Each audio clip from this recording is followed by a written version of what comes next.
Hey everyone, okay, so you want to bake, you like the brightness, you love the longevity, but it makes you look like you're 1,000 years old. I'm going to show you a new way to do it. So first, get your powder and let's start baking.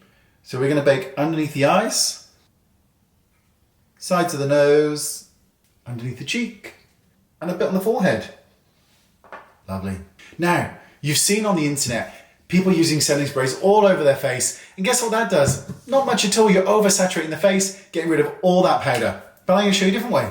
What you need is a sponge and your setting spray. Now, spray the sponge so that the sponge is damp and it feels damp. Now, with that damp sponge, press onto the powder. Make sure that you're pressing it into the skin. You need to push this powder into the skin. Sides of the nose.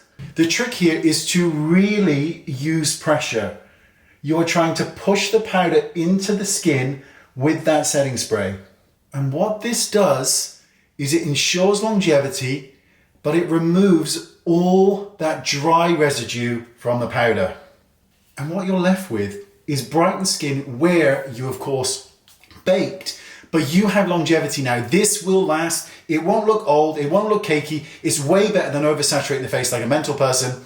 You're welcome. See you next time. Bye-bye.